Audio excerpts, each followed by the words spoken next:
Temos duas vozes para nos acompanhar ao longo destes 35 minutos do Mercado de Futuros. Vozes aquecidas, vozes afinadas. São as vozes Gráfica de Coutinho e Análise Geral de Guilherme Cunha. Vamos cumprimentá-los, começando com o Coutinho. Alô, Coutinho, bem-vindo e bom dia. Bom dia, meu querido, meu mestre erudito, Parnasso, que nos leva às alturas do conhecimento. Camila Nascimento, nossa referência no mercado financeiro, nossa apresentadora de beleza egípcio-grega. E bom dia a todos, satisfação, saudações, saudades. não faltou ninguém pra você cumprimentar? Léo Pinheiro, meu querido amigo, que depois eu preciso conversar com ele. Léo Pinheiro tá no Tinder agora, mas falamos sobre isso depois. Muito bom dia a todos. O dólar e o índice. Bom dia, pessoal, vamos lá.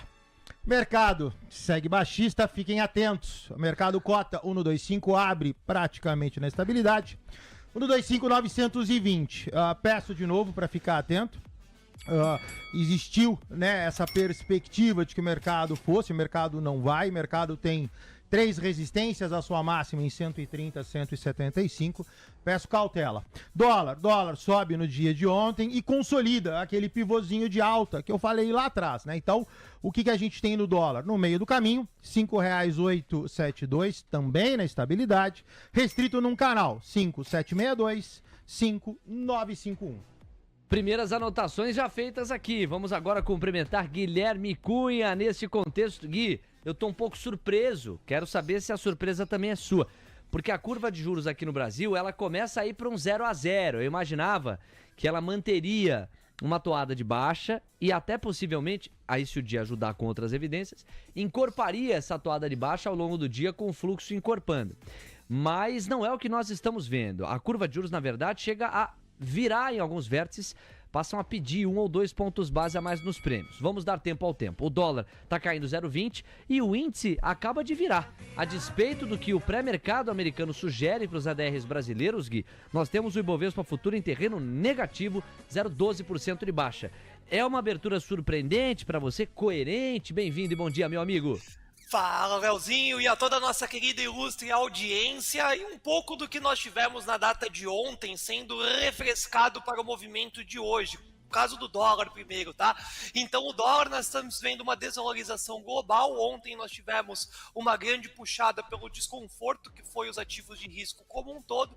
Então hoje é meio que natural que nós tenhamos primeiro um cai para depois conseguir chamar os inícios dos compradores. Um dólar ainda forte, Léo, em meio a esse movimento de aversão a risco. Mas eu vou ficar criando dia após dia essa construção até a reunião do Copom, onde nós acreditamos que normaliza e pode pressionar um pouco desses compradores que tendem a chegar perto dos R$6. Hoje, o 5,88888, que foi uma grandíssima resistência de ontem, continua sendo hoje junto com os R$5,90, ganhando ali. Nós temos já um direcional mais completo e parrudo para o dolinha. Já quando a gente olha para o índice e a curva de juros, Léo, ainda muito cedo para a gente colocar esse direcional para esse tipo de ativo, visto que nós temos uma grande distorção na curva de juros. Então a queda muito forte tem que ter um respiro para continuar subindo e o índice não tem força, né? A gente pode ter uma rotação de capital, mas ainda não temos dados dos fluxos. A gente teve um feriado de carnaval que atrapalhou bastante essa informação e nós não temos a força suficiente para conseguir seguir um índice altista. 9h06. Pois é, né, Gui? Primeiro registrar que a curva de juros volta a apresentar um movimento que me parece bem mais coerente, de fechamento da curva. Agora a gente vê 5 pontos base em média a menos nos pedidos de prêmio. O dólar vai recuando 0,23%, R$ 5,868. O índice futuro aqui num 0 a 0. Chegou a tocar o terreno negativo, volta para o 0 a 0, tá na busca por direção. Se a gente imaginar uma coerência macroeconômica, noticiosa, Gui, você diria que, de fato, para a dinâmica de hoje, é essa curva para baixo, é esse dólar, até frente ao estresse de ontem, para baixo e a nossa bolsa reagindo, recebendo fluxo, a exemplo de outras bolsas pelo mundo que não as americanas?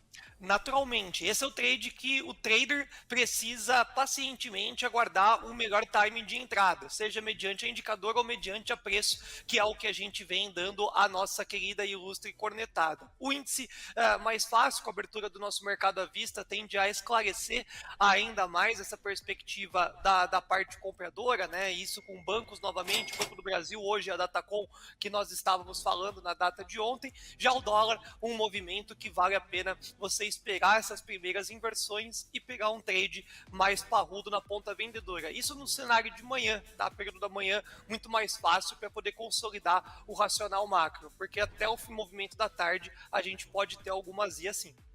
9h08. E Gui, para a gente fechar a primeira tabelinha de contexto, vamos ouvir a sua percepção sobre o impacto do que a gente viu ontem.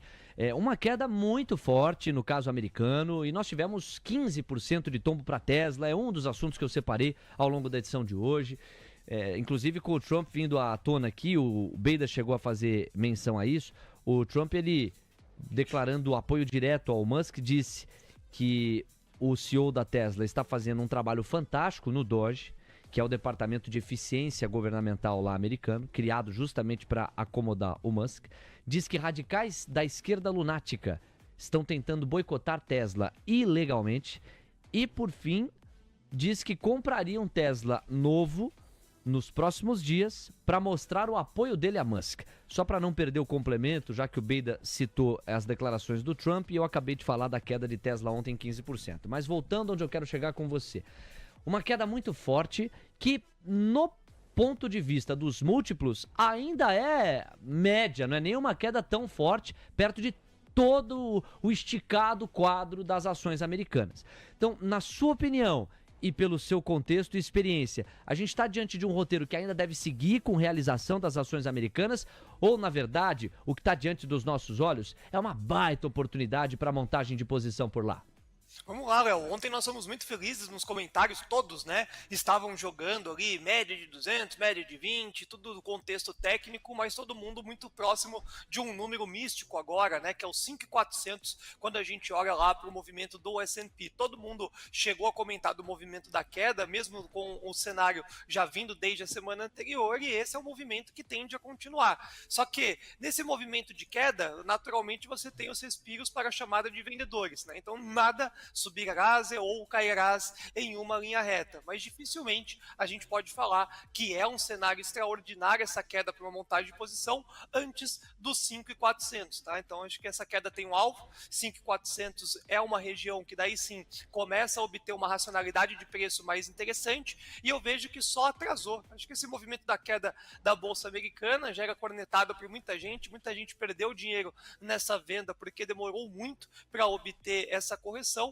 Agora o 5.400 fica um cenário mais óbvio e dá para poder pegar uma pernada ainda assim na ponta da venda na Bolsa Americana. Trump, ele é sempre muito traiçoeiro na parte do discurso, ele pode trazer qualquer momento uma narrativa aí que venha a obter uma mudança muito brusca nesse apetite a risco, né, e podendo gerar uma perspectiva até de uma recuperação maior, mas eu acredito que seja qual que é a palavra correta. E não tem como a gente fugir desses 5.400 para poder colocar o mínimo de racionalidade no mercado, múltiplos ainda esticados, e no caso da Tesla, mais especificamente dizendo, aí sim, ali a gente pode colocar que o cenário gráfico joga um cenário ainda também um pouco mais baixista, mas é uma oportunidade de trading. Para quem é trader aí em Tesla, esses movimentos vão gerar bastante euforia e podem colocar dinheiro no bolso em ponta comprador.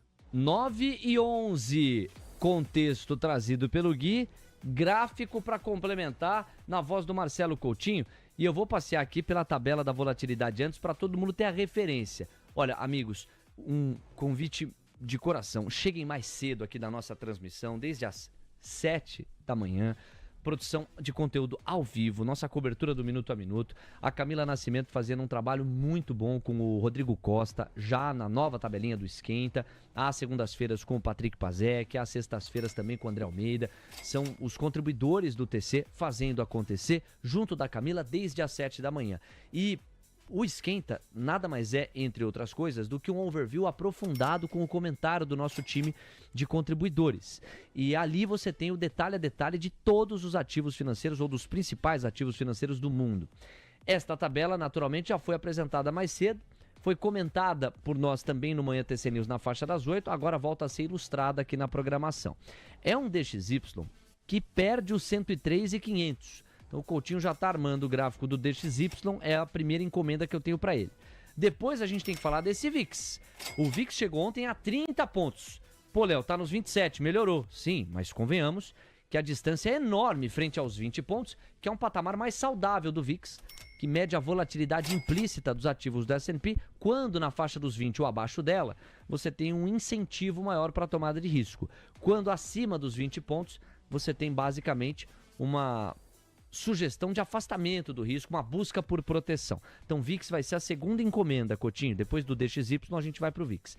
E aí, os yields de 10. A verdadeira obsessão da equipe econômica de Trump, e em especial do presidente Donald Trump, para o fechamento dos yields, isso está acontecendo, mas é pela dor, não é pelo amor, não, hein? 4,23% o retorno médio, uma alta de 1 ponto base, tá estável, convenhamos. Vamos falar desses três personagens e aí a gente vai para S&P e Nasdaq. Você, Coutinho. Vamos lá, Léo. DXY, pessoal. DXY vai perdendo o no 03762, então tá aqui a segunda expansão do FIBO, e aí ele veio, deu uma leve lateralizada e começa a se distanciar. Então, próximo call seria manutenção baixista, objetivo 101,78. No caso do VIX, o VIX está lá, atingiu aquele ponto que eu comentei, 28,32, essa é a minha máxima absoluta. Então daqui para frente agora a gente tem que aguardar e ver se tecnicamente, ok, né? Bateu num topo, a coisa vai fazer um movimento de correção. Na prática, a gente sabe que não é assim, né? O mercado segue estressado, segue volátil, então o que eu tenho é 28,32, cota 27,74 como um ponto de inflexão para a gente ver o que vai acontecer com o mercado. No caso, yields de 10, segue o que eu comentei no dia de ontem, baixista, faz aqui o seu abaulamento, o seu movimento de correção, segue cota 4,22 e o que eu falei ontem, reteste 4,14%, seu objetivo 3,99%. 9 horas com 15 minutos, direto para o S&P e para o Nasdaq, para a gente fechar esse primeiro passeio com alguns destaques. Tesla no pré-mercado vai subindo 1,4, Meta 0,30 e acabou. O resto é 0 a 0 ou queda. Microsoft 0 a 0, Nvidia praticamente 0 a 0, Apple queda de 0,6, Google 0 a 0, Amazon 0 a 0. Você vê que não é um pré-mercado americano que sugere uma recuperação generalizada dos ativos após o tombo de ontem. Não, nós em tese continuamos com o ambiente pesado lá em Wall Street. Com isso em mente, a gente parte aqui para os futuros americanos, que vão avançando em média 0,40, 0,45. Então uma fotografia melhor do que de alguns minutos atrás, porém uma fotografia de força insuficiente para se contrapor ao que foi o fechamento americano ontem, com o Dow Jones caindo 2%, o S&P 2,7%, o Nasdaq quase 4%. Esses são os nossos assuntos agora, graficamente falando, com o Coutinho, S&P e Nasdaq especialmente, Coutinho. Bora. A média de 200 no caso do S&P foi perdida, e agora? Coloquei lá para você, pessoal, a média de 200 aí pontilhada. Seria 5.730, já estamos 5.614, objetivo, voltamos para o FIBO, 5.544, esse aqui já pode considerar atingido, imaginando manutenção, próximo ponto do S&P, essa informação interessa, 5.402. No caso de Nasdaq, está aí também a média de 200, também perdida, aqui faltou o FIBO, então vamos fazer esse cara rapidinho, daqui para cá. Pronto. Então, no caso de Nasdaq rompendo a segunda linha, indo para a terceira, última. Objetivo de Nasdaq, 16,795. Nasdaq e S&P passados a limpo. A gente fecha com o Dow Jones, cuja queda foi de 2% também ontem, não conseguiu se blindar da maneira como idealizava. O Dow Jones está mais exposto à economia real, mas ela também sangrou. E a gente conversa com o Coutinho graficamente sobre os próximos passos do Dow Jones. Pois não, Coutinho? Dow Jones, esse ainda resiste à média de 200, nota que fecha 4,911, praticamente em cima da média. Imaginando baixista, em consonância com os outros dois índices, vou projetar para baixo. Dow Jones, objetivo 39.860. Muito bem, vamos lá então, 9 horas com 17 minutos, retomamos o tempero doméstico. E é sempre interessante ver coerência entre os movimentos e os fundamentos. A curva de juros, agora com bastante coerência, vai fechando 10 pontos base em alguns vértices, 8 pontos base e meio na média em toda a extensão. O dólar tem um alento de 0,42 em resposta ao forte estresse de ontem, vai agora em R$ 5,856. E o Ibovespa futuro é o que tem talvez a dinâmica mais amarrada no momento, Gui. Mas ele está avançando 0,12. Olha o dólar de novo renovando mínima, R$ 5,856. Deixa eu atualizar o gráfico e aí você, Gui, tem mais liberdade para comentar. Moeda americana ameaçando perder os 5,85? Forte dizer isso ou factível, Coutinho? Olha só, Léo, no caso do dólar, da terceira não passa, em sua homenagem, da terceira não passou. Bateu lá no 588, faz o movimento de correção. O dólar, na verdade, no intraday, a figura dele já pode ser atualizada. A fibadinha que a gente vai dar nesse cara é daqui para cá. O dólar tem um pivô de baixa montado, sua figura baixista.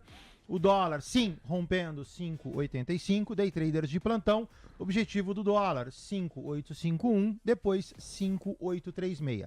Índice do seu lado esquerdo, esse praticamente no 0 a 0, gráfico de 4 minutos para ele, dentro de um canal. Olha aí, Gui, você falou, Léo, o fundamento hoje para quem trada é uma curva fechando, um dólar caindo em ajuste e o Ibovespa avançando, a bolsa avançando. Mas é preciso aguardar o melhor timing para surfar essa onda. Quem opera a curva, sabemos que é a minoria da nossa audiência, encontrou um timing relevante com esse encorpamento do fechamento dela.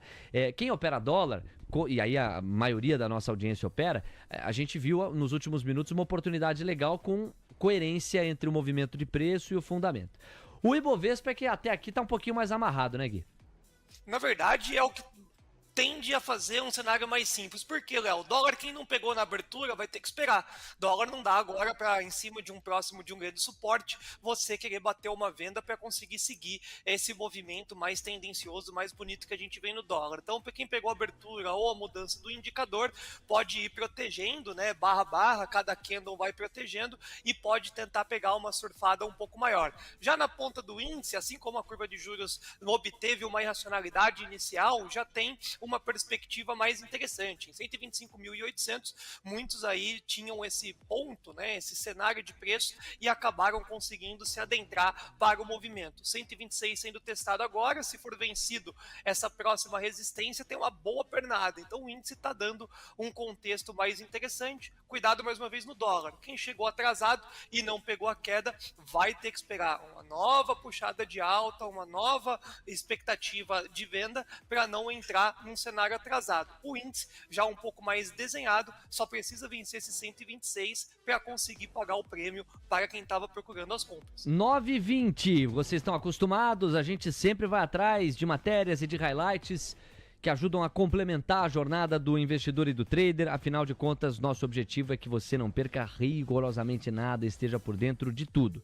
Por isso, na tela para você, 2 highlights. O primeiro é sobre o Japão e o segundo, aguarde aí para você ver onde eu vou te levar. No caso do Japão, nós tivemos a divulgação ao longo da madrugada do PIB referente ao 4º trimestre. E olha que o Banco Central japonês, Gui, você já vai entender qual o gancho que eu quero usar para te passar. O Banco Central japonês vai ter que continuar subindo juros em princípio mesmo, viu? O PIB final avançou 0,6% no 4º tri ante o anterior. A previsão era de 0,4%. Olha o Japão surpreendendo na atividade de novo, partindo de um consenso que já era relativamente forte para uma economia como a japonesa em 0,40% de avanço. Então tá aqui, ó, cresceu num ritmo levemente maior do que o estimado no período de outubro a dezembro, de acordo com a FactSet, cujo consenso era de 0,4%, e marcou o 3º trimestre consecutivo de expansão. A economia japonesa cresceu em um ritmo levemente maior do que o estimado no período de outubro a dezembro. O PIB real se expandiu em 2,2%. PIB real já desconta a inflação, certo? Na base anualizada no último TRI de 24, em comparação com um crescimento de 2,8% observado nas estimativas preliminares divulgadas em fevereiro, de acordo com dados do governo divulgados na terça. A economia japonesa cresceu 0,6% em relação ao TRI anterior. Na base anual, se até teve uma foto um pouquinho mais tranquila, mas na base trimestral, foto mais forte. Muito bom para a atividade, para o PIB, para a renda e preocupante ainda mais na cultura japonesa no sentido da inflação. Por isso a expectativa é que o Banco Central do país siga na perspectiva de elevação do custo de capital, de elevação do juro. As exportações foram o principal impulsionador do crescimento, com a demanda externa crescendo 0,7 ponto percentual. As despesas de capital aumentaram 0,6% na base trimestral, consumo privado ficou estável em comparação com o aumento de 0,1% na leitura preliminar. Por fim, a recuperação contínua provavelmente sustenta expectativas de que o Banco do Japão aumente novamente a taxa de juros num futuro próximo, depois de elevá-la para 0,5% no final de janeiro. Gui, o fato está colocado, a explicação está posta e o fundamento macroeconômico também. Você, ligeiro que é, já sabe para onde eu vou te levar. Na última vez em que o Banco Central japonês elevou a taxa de juro, isso coincidiu com um PMI fraco nos Estados Unidos, que acendeu um temor de recessão. E dado que muita gente se financia no Japão para levar capital para outros lugares do mundo, e naquela altura o lugar era os Estados Unidos, isso contratou uma realização forte. Lembro muito desse dia. Só que os temores de recessão não se concretizaram. E rapidamente a barrigada foi corrigida e os Estados Unidos continuaram a concentrar boa parte do fluxo comprador. Isso se deu em algum mês do ano passado, agosto, setembro, foi basicamente nessa faixa de 2024. Agora a gente está diante de um iminente aumento do juro japonês, com o temor de recessão nos Estados Unidos bem mais encorpado, Gui, em relação ao que foi esse que eu relembrei aqui. Como é que você está vendo e qual impacto você é capaz de estimar para essa decisão de juros do Japão que deve encarecer o dinheiro por lá? O mesmo, só não vai ter recuperação em V. Então, no seu discurso, né, antes do fechamento da pergunta, você tem já quase que metade da resposta, que é, naquele cenário, nós tivemos historicamente aquela queda mais expressiva, a recuperação em V ela foi em 2 dias, né? Então, basicamente, em 48 horas, aquele cenário foi desfeito e acabou servindo para muita gente ficar antenado no que diz respeito às posições e não isentar Japão, China, no cenário do seu planejamento de trading. Agora, quando a gente olha para um cenário que já está mais encorpado, o cenário azedo, né, vamos usar essa palavra, foi uma azia o ano passado e vai ser uma azia na mesma expectativa de proporção para esse ano também. Vai levar, só vai forçar o contexto dos alvos mais baixistas que nós estamos pontuando Morning Call sim, Morning Call novamente. Então, a recuperação em V que nós vimos ano passado não tende a existir para esse movimento caso nós tenhamos todas essas peças de quebra-cabeça fechadas, né? Então esse aumento agora, se vier a ocorrer realmente e principalmente trouxer expectativa futura para tal, vai dar mais uma amargada e fica cada vez mais difícil de nós trazermos uma recuperação lá fora. O que pode, mais uma vez, aí nesse contexto, nos beneficiar, o que não ocorreu no ano passado. 9h25, comentário do Canseiro OK. Léo, não tem nada a ver crescimento com inflação. Pelo contrário, faz deflação se aumentar a produtividade, igual a China. Então, Canseira, depende, né?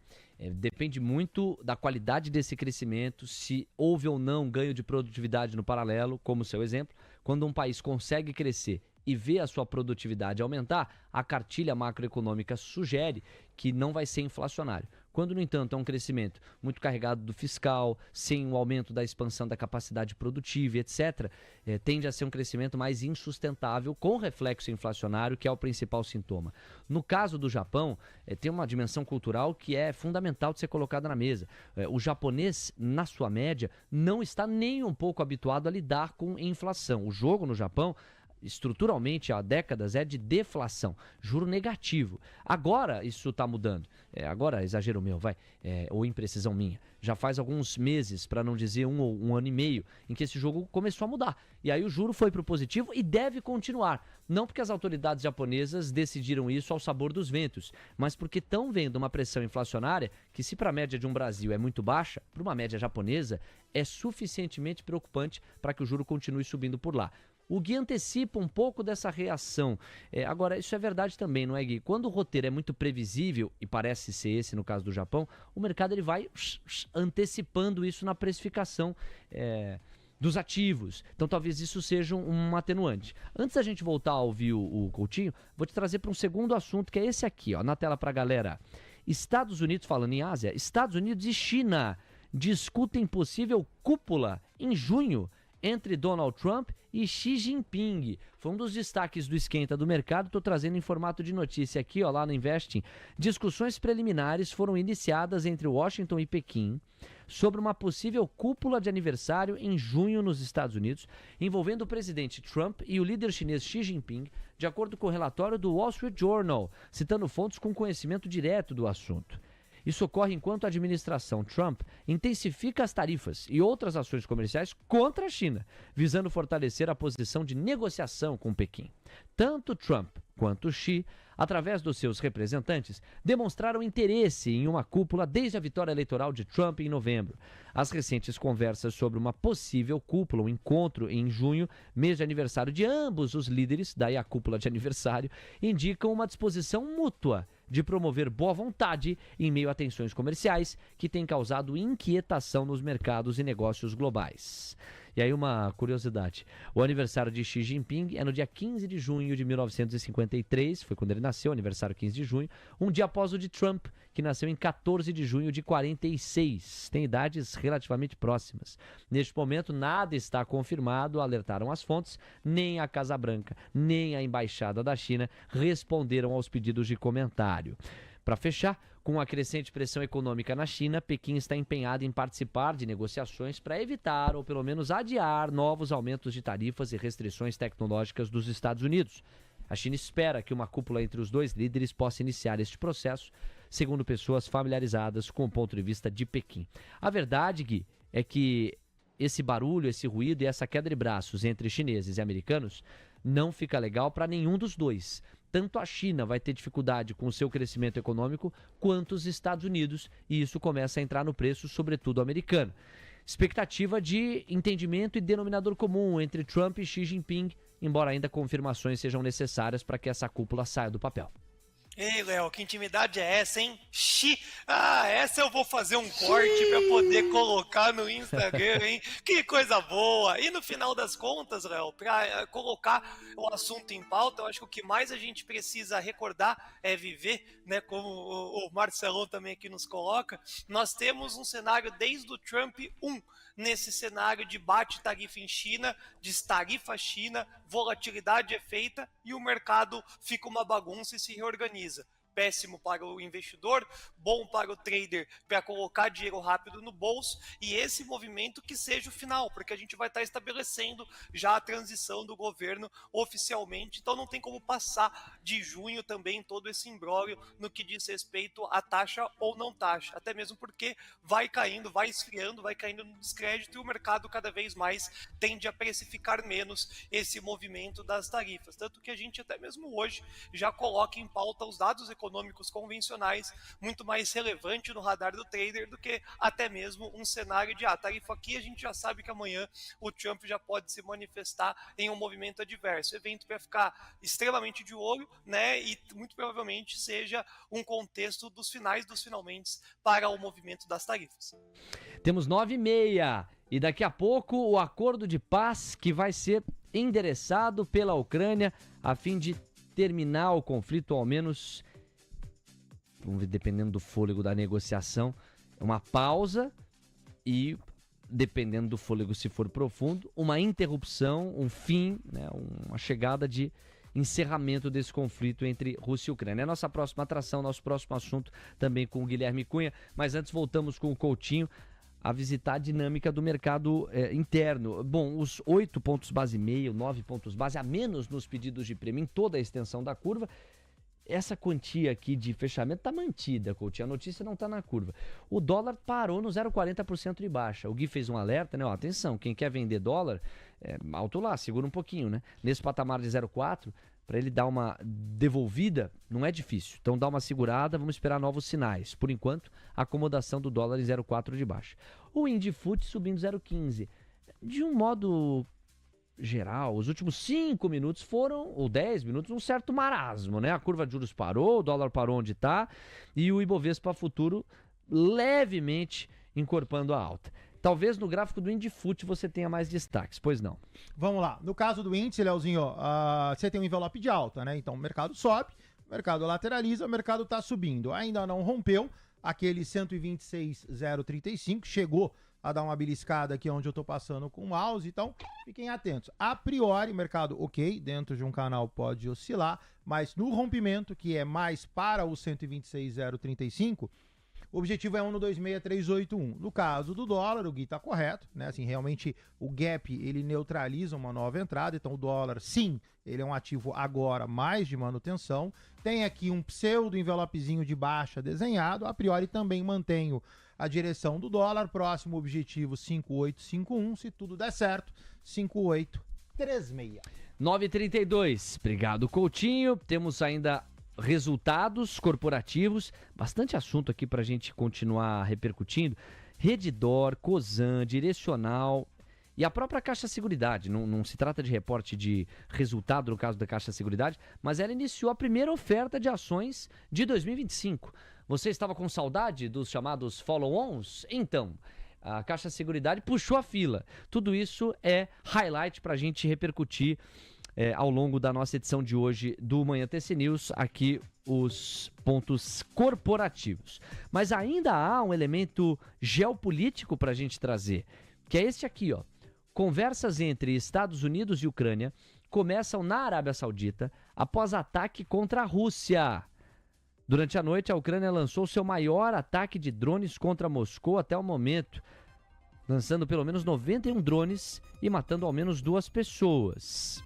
Então tá aqui, ó, autoridades ucranianas e norte-americanas iniciaram suas conversas na Arábia nesta terça para encontrar um caminho para acabar com a guerra com a Rússia, horas depois de forças de Kiev terem lançado seu maior ataque de drones contra Moscou até o momento. O presidente Volodymyr Zelensky espera que as conversas em Jeddah reavivem os laços pragmáticos com os Estados Unidos após, o adjetivo é esse mesmo, a desastrosa reunião com o presidente norte-americano Donald Trump no mês passado, e sugeriu uma trégua inicial com a Rússia no ar e no mar. A proposta visa demonstrar que ele está trabalhando para atingir o objetivo de Trump de acabar com a guerra na velocidade da luz, depois que o presidente dos Estados Unidos acusou o líder ucraniano de não estar pronto para a paz e pressionou para que houvesse conversações diretas com a Rússia. Os Estados Unidos, principal aliado de Kiev desde a invasão do país pela Rússia em 22, alteraram a política sobre a guerra e passaram a pressionar a Ucrânia, interrompendo a assistência militar e suspendendo o compartilhamento de inteligência com Kiev. Esperamos resultados práticos, disse Zelensky antes das negociações em uma postagem no X na noite de segunda. A posição da Ucrânia nessas conversas será totalmente construtiva. Gui, essa é uma outra camada que a gente não pode deixar de citar. A expectativa que existe por um acordo entre Ucrânia e Rússia a fim de que Trump atinja um dos seus principais objetivos, que é terminar com a guerra entre os russos e os ucranianos. A questão que se coloca é sob quais condições essa guerra terminaria. O cenário base sugere que os ucranianos teriam que ceder basicamente todos os territórios ou todos os espaços que foram invadidos pelos russos. É um acordo de paz que no saldo pode até contratar alguma tranquilidade para a Ucrânia, mas que implica grande perda política para Volodymyr Zelensky, dado que os Estados Unidos, que davam o principal suporte, já tiraram esse principal suporte da roda, o que está promovendo uma união forte da Europa, convenhamos, pois não? Exato, Léo. E a gente está num cenário base, eu gostei dessa palavra, né? Um cenário base de encerramento realmente, visto que se os Estados Unidos simplesmente decidir parar de financiar também esse movimento, não tem para onde você fugir, né? Os Zelensky não tem para onde mais bater pé e não conseguir fazer o acordo. Então, apesar de a gente continuar, essa reunião realmente foi desastrosa e não obteve o êxito mínimo esperado, nós temos um contexto que não vai conseguir levar para mais de ano essa guerra, porque os Estados Unidos tem o poder sim de colocar ali um panos quentes e encerrar o seu financiamento propriamente dito e deixa totalmente frágil esse movimento para a Ucrânia. Então tem que ficar no radar, porque esse movimento também vem sendo precificado, principalmente na ponta do petróleo, né? A gente vê aí um arrefecimento significativo em meio a esse cenário base de finalização da guerra. É um tipo de notícia que parece que ser contra-intuitivo, mas é um cenário muito pequeno, né? Muitos drones drones, uma morte em questão de números perto do que ocorreu muito pequeno, e vai gerando esses alardes para cada vez mais a gente chegar em algum determinado momento aqui nessa transmissão, comentar inclusive o acordo da paz sendo materializado. O Zelensky não tem para onde ir, tá só barrigando, tentando melhorar as suas negociações, assim como o Trump está fazendo com as tarifas. Temos 9 horas com 37 minutos. Obrigado, Gui. Na sequência, a gente vai com a dinâmica corporativa. Aguenta aí. 9h37. Cá, vamos dar um pulo nos Estados Unidos, saber como é que andam S&P, Nasdaq, Russell 2000, Dow Jones Futuros e também DXY, o VIX, a curva de juros americana, yields de 2, 10 anos, aquele rápido giro. Pois não, Cá? A gente tem entre os índices futuros o S&P 500 subindo 0,31% aos 5.638 pontos. Nasdaq avança 0,33% aos 19.517 pontos. O Dow Jones Futuro sobe 0,31% aos 42.077 pontos. E o Russell 2000 avança 0,61% aos 2.037 pontos. O VIX desacelerou, arrefeceu bem a queda, agora cai 0,47% aos 27,72 pontos. Quer dizer, caía mais, né? Isso, exatamente. O DXY cai 0,50% aos 103 pontos e a gente tem os yields de 2 anos subindo meio ponto base a 3,895% ao ano e os títulos de 10 anos também subindo meio ponto base a 4,224% ao ano, Léo. Olha, para complementar cá, quando a gente olha para as ações americanas no pré-mercado, entre as 7 magníficas, Tesla, pessoal, chegou a subir 2,20%. Agora está subindo só 0,6%. Vai arrefecendo a recuperação. Amazon no 0,0%, Meta praticamente no 0,0%, Google caindo 0,30%, Nvidia no 0,0%, Apple caindo 0,50%, Microsoft no 0,0%. Quer dizer, não tem nenhum papel, exceção feita a Tesla, que vai subir no 0,6%. Não tem nenhum outro papel que está avançando ou que está com uma clara direção de alta. Nem mesmo Tesla, dado que subia 2 e está agora avançando 0,7. E vamos combinar, Tesla caiu 15,43%. É inclusive uma matéria especial do excelente veículo Brasil Journal que eu separei para a gente falar de Tesla. É esse o gancho que eu vou puxar. Você vai entender o que é que está em jogo neste tombo de 15,43% e mais do que isso, né? Como a Cá disse mais cedo aqui no Esquenta do Mercado. Uma devolução de toda a valorização de Tesla depois que Elon Musk passou a fazer parte do governo. Foi devolvido tudo. Voltamos à estaca de pré-Musk. É que é o chip americano e brasileiro, Leozinho. É mais forte do que eu. Pré é bom, hein? Voltamos à estaca pré-Musk no governo de Donald Trump. É a nossa próxima atração, nosso próximo assunto. Mas antes, fica o convite aqui para você acompanhar o TC Seguros, que tem oferecido o mecanismo do consórcio sob moldes bem interessantes para quem quer conhecer esse instrumento financeiro. Muita gente tem até um preconceito, um estigma com o consórcio, porque invariavelmente ele é empurrado goela abaixo sem que esteja adequado para o seu perfil.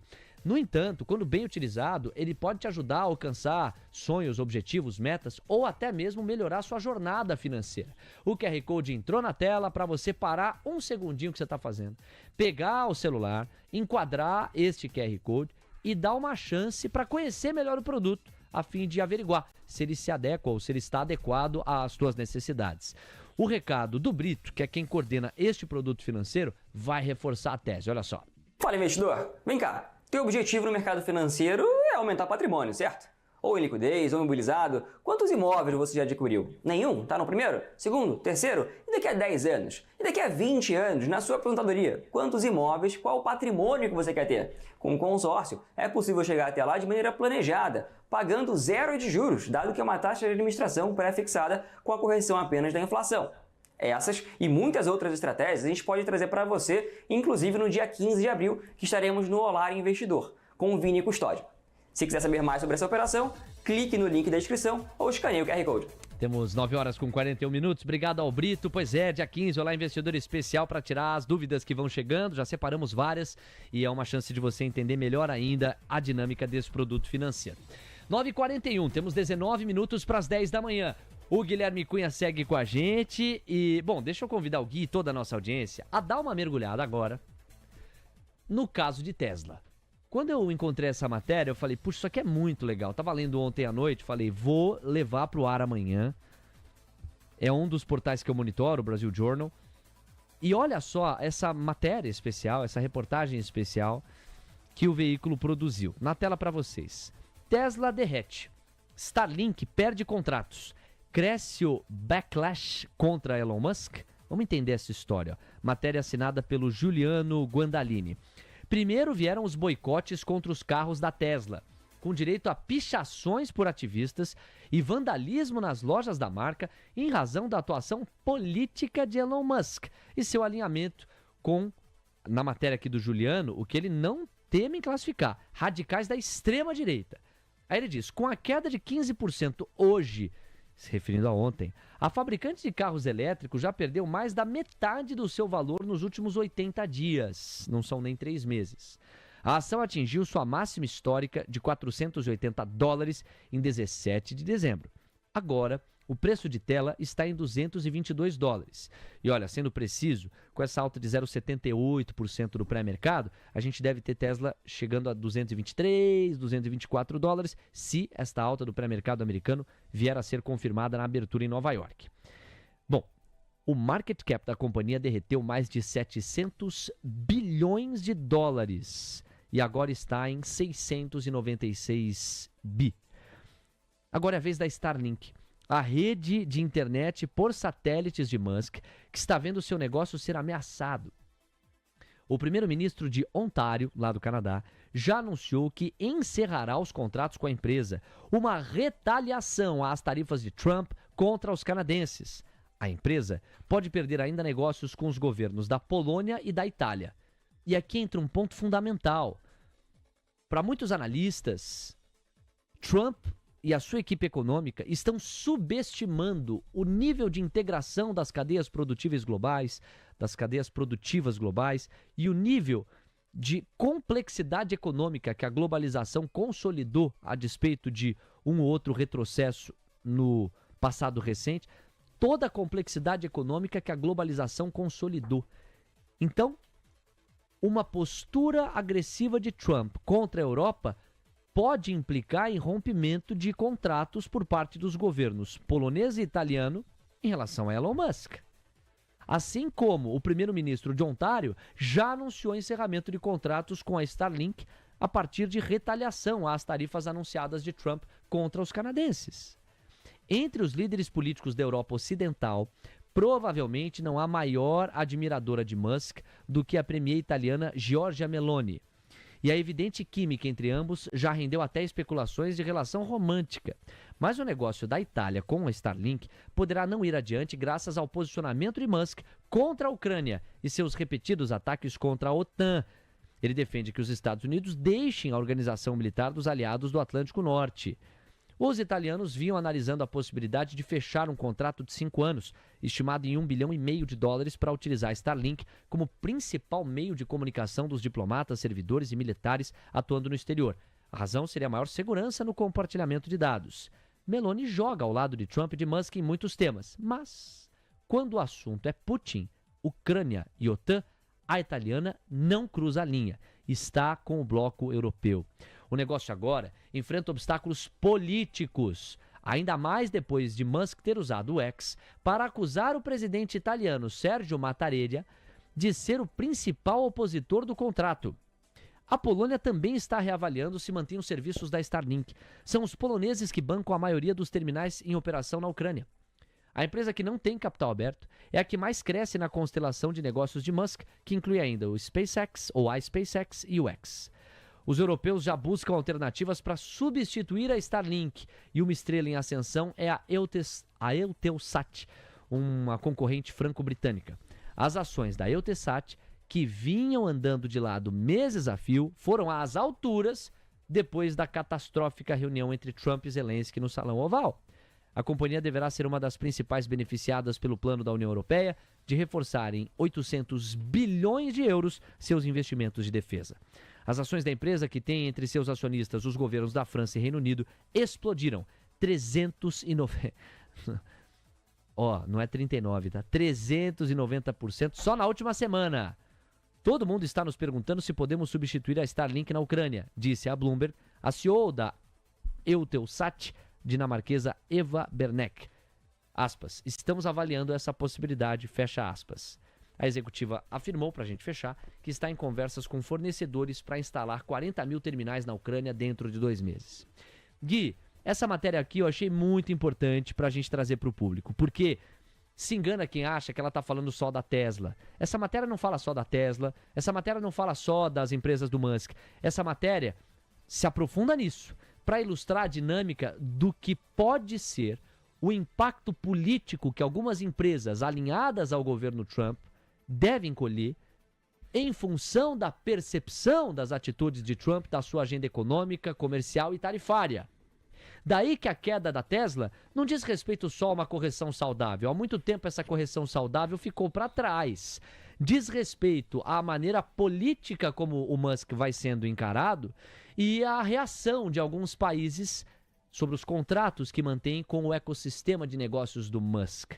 Portanto, o buraco é mais embaixo nesse caso, Gui, e a gente quer te ouvir.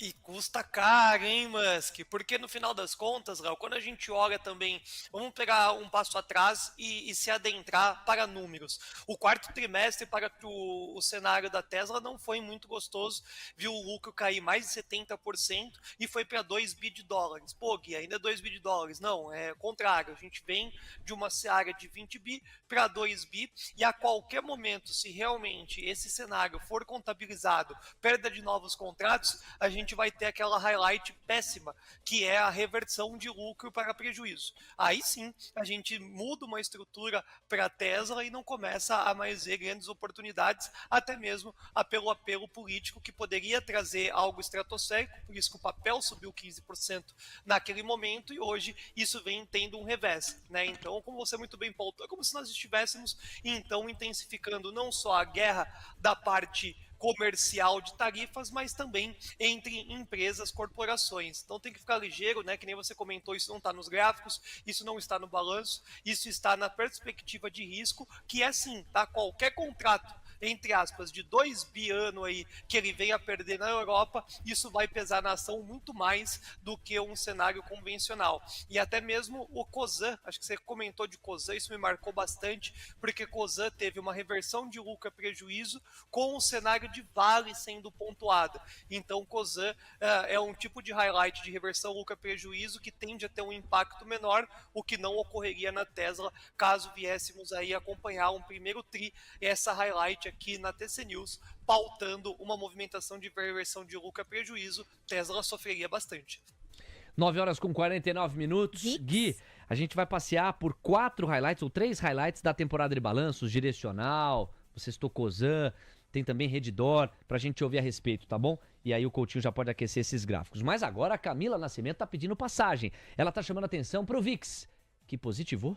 Isso mesmo, agora está subindo 0,72%, o índice de volatilidade registra 28,05 pontos. Léo. Fez muito bem em sinalizar, cá, porque esse é um sinal relevante no caso da busca por proteção ou da limitação do apetite pelo risco, hein? É notícia sim, o VIX pela primeira vez na dinâmica deste dia 11 de março, desde que ao menos inauguramos a cobertura no Esquenta do Mercado ao vivo, 7 da manhã, está no positivo. Quase 1% de incremento agora, hein? Estamos de volta à faixa dos 28 pontos. O DXY vai caindo 0,50%, é um dólar a nível global mais fraco, um euro em especial a nível global mais forte, diante do racional que a gente já apresentou para vocês aqui e o pacote de estímulo na parte de infraestrutura e na parte de defesa pelo velho continente. Yields de 2 e 10 anos estáveis. E neste caso é um estável que mostra a busca por proteção, porque eles estavam pedindo mais prêmio. Lembra sempre dessa lógica. Ela dá uma salada na cabeça no começo, mas depois fica bem tranquila. Você tem a dinâmica de opostos complementares entre o valor de face de um título de dívida e o rendimento atrelado a esse título. Se eu tenho os rendimentos subindo, o que está acontecendo com o valor de face necessariamente? Está caindo. Então, estávamos nesse curso, o que seria saudável para hoje. Qual curso, Léo? Ora, o valor de face, o preço do título caindo, quer dizer, há uma demanda menor pelos títulos da dívida, portanto as pessoas já se protegeram o suficiente, estão até diminuindo a proteção, quem sabe isso volta a sustentar algum apetite pelo risco, e aí o rendimento sobe como compensação dessa balança. Mas o que acontece nos últimos minutos é que a gente volta a ver um 0-0 nos yields de 2 e 10 anos. Então a busca pelos títulos da dívida continua forte o suficiente para manter esses rendimentos zerados ou, quem sabe, até para o terreno negativo. Seguimos monitorando aqui o minuto a minuto, amigos. Em relação às 7 magníficas, pelo que eu vejo na dinâmica, a gente está aqui, ó, com queda em 4 dos 7 papéis, 0-0 nos outros 2 que não estão caindo e uma alta tímida de 0,4 no caso de Tesla. Vamos fazer o seguinte, Coutinho, vamos para o gráfico de Tesla, seria incompleto, né? A gente fez todo um aprofundamento de Tesla, vamos para o gráfico do papel, $222 com 15 centavos, o fechamento de TSLA ontem. E aí, meu amigo, continua a faca caindo? Continua, Léo, 222,15, tá? Pré-mercado a 223, praticamente no 0-0. Tesla deve descer e aí, a priori, seu objetivo, a gente já falou desse número, é $186,16. Obrigado, Coutinho. 8 minutos para as 10, você que tá, de repente, com a mão coçando para comprar Tesla, falando, caramba, olha só, esse papel tava em $480, já tá em 220 praticamente, deixa eu montar uma posição aqui. O gráfico não sugere montagem de posição. Metodologia do Coutinho sugere aguardar. Espera dar uma estabilizada. Ainda não há sinais suficientes para nenhuma compra especulativa sobre suporte. Não tenho nem suporte nessa região. Meu próximo suporte, ele vai estar a 208, um suporte fraco, inclusive, e aí o suportão 186. Muito bem. Temos 9 horas com 53 minutos, 7 minutos para as 10 da manhã. Gui, prometi, vou cumprir, até para te liberar. Vamos para os highlights, depois a gente vai aprofundar também os fundamentos com o Gabriel Junqueira, nossa próxima voz aqui. Mas olha só o que nós tivemos em relação à temporada de balanços. Cosan, Redditor, Pague Menos e Direcional. Coutinho, já pode deixar para ilustrar enquanto eu falo o gráfico de Cosan.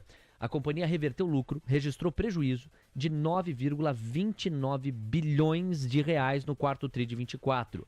O EBITDA consolidado abandonou o resultado positivo, ficou negativo em 1,6 bi. A receita líquida somou 11,76 bilhões, uma alta de 24% em um ano. Mas muito difícil ainda a vida da Cosan, cuja estrutura de capital anda bagunçada. Nós vimos uma realização, Gui, de um prejuízo fenomenal. Aqui com a conotação oposta da palavra, né? Fenomenal costuma ser de conotação positiva. Aqui é um fenomenal no sentido negativo. Uma realização de prejuízo enorme na posição que a companhia havia montado em Vale, a fim de se capitalizar para lubrificar as engrenagens e buscar virar o jogo ou ao menos suavizá-lo. Porém, o preço diz alguma coisa. E a gente viu muita pancada em Cosan. O que você estima aí para curto e médio prazo, Gui? O curto ainda tende a ser desconfortável, Léo, porque realmente a alavancagem ali sobre Vale pesou nesse balanço, uma highlight ruim e não há nenhuma indicação que há uma virada de jogo para o movimento da Cosan. Porém, quando a gente olha para um curto para médio prazo, a gente olhando para o próximo trimestre, dá um sentimento do que o pior já passou. Pô, já errou, já sabemos o tamanho do buraco, ele é mais embaixo, porém ele é reversível, não é algo que colocou um all-in dentro da Cosan e agora não tem mais recuperação, o papel vai lá para R$1 e ficar dormindo por lá. Não, é um cenário de uma empresa respeitada, de um histórico positivo, de grandes contratos e teve um erro na ponta financeira da coisa que penalizou, já está no preço e agora é um número mais conhecido, mais tangível para a companhia poder trabalhar. Empresa, para quem é investidor, poder começar a colocar no radar, principalmente a apresentação do próximo resultado trimestral. O trader ainda permanece olhando o curto prazo para uma movimentação baixista, mas tem que tomar cuidado, né? A gente está vendo algumas empresas que estavam bastante shorteadas, o encerramento das vendas puxarem de um formato expressivo e Cosan pode a qualquer momento dar esse cavalo de pau, subir ali 2 dígitos e penalizar os vendidos. Cuidado aí, Cosan mais místico, né? E olharia mais para a ponta de prazos mais elevados para poder ter uma viagem mais tranquila. 5 minutos para as 10 da manhã, agora 4 minutos para as 10 e o Coutinho vai para o gráfico. Bora, Cosan. Bom, Cosan, se você pegar o histórico realmente, né, o papel vem sendo punido, tava 14, que foi para 10, que no final das contas está em 7. O papel está lateralizado em 7, tem um envelopaço de baixa, o ativo cota em leilão 7,05, objetivo já longamente conhecido, 6,60. A priori, 0 de visibilidade quanto à possível reversão, a lateralização lateraliza em canal de baixa e tem um envelopezinho de baixa aqui na curva. Olha, acabei de receber os destaques do Gabriel Junqueira, que vai tratar de Direcional, de Redditor, com o gancho dos resultados atrelados a essas companhias, mas também de Track and Field. Então daqui a pouquinho com o Gabriel vou abordar, de modo que resta aqui com você, Gui, Pague Menos. Vou trazer os highlights, também houve divulgação de resultado. Para quem monitora, pague menos atenção. Gui vai trazer um olhar de fundamento. O gráfico vem com o Coutinho. Mas antes, quem fala é a Camila Nascimento, de olho nos Estados Unidos. Pois não, Carlos? O futuro do S&P 500 virou, passou a recuar agora, cai 0,05% aos 5.617 pontos. Dow Jones também cai, recua 0,06% a 41.921 pontos. Nasdaq agora também no negativo, o futuro cai 0,02% aos 19.447 pontos, Léo. Olha, a Camila pega em tempo real essa virada nos futuros americanos, que na verdade não é nem uma virada, é um retorno à dinâmica inicial, porque na madrugada os futuros americanos estavam no negativo, o Nasdaq pelo menos estava, depois tiveram uma visita ao terreno positivo, voltam para o terreno negativo. Amigos, o roteiro continua sugerindo faca caindo, não há sinais de reversão. Bom, Guilherme Cunha, em relação a Pague Menos, o lucro líquido totalizou 77 milhões de reais no quarto tri, é um avanço de 23% em relação ao mesmo período de 23, em função da combinação de crescimento de vendas, incremento da rentabilidade operacional e redução do resultado financeiro. O EBITDA foi de 164 milhões de reais, quase 32% na comparação anual, e a receita líquida ficou em 3,3 bi, é um incremento de 17%, você também fala. Resultado ok, Léo, que pode ajudar em um cenário de recuperação aí do ativo. Já tem uma ponta técnica bem mais agradável do que a Cosan, então é uma empresa assim que vale a pena permanecer, na verdade, se não está, colocar no radar tanto para a ponta de trading como também para um cenário mais longevo. Um resultado bacana, assim como também Redditor. Quando o próximo analista convidado vier a comentar, Redditor ficou num cenário bem expressivo, né, num contexto aí de números fortes em todas as linhas, hospitais, seguros. Pague Menos vai, entre aspas, praticamente em mesmo setor e está sendo puxado por uma movimentação altista, tá? Então, apesar de uma highlight não muito convidativa, Pague Menos pode refletir um cenário positivo. Gui, meu amigo, você viu que a faca continua caindo lá nos Estados Unidos, né? A Cá acabou de trazer para nós. Quiser pegar carona nisso para o seu destaque final, curva de juros no Brasil, 7 pontos base e meio a menos nos prêmios. O dólar tá caindo 0,30, caía 0,40, agora cai 0,30, mas cai. E o Indifut amarrado ainda, vamos ver o quanto que a abertura do à vista destrava. Vou seguir. Difícil, de novo, Léo, muito difícil cravar um movimento interessante antes desses 5.400. Muito difícil. Pô, Gui, mas é queda para dedéu ainda. É o que está sendo desenhado.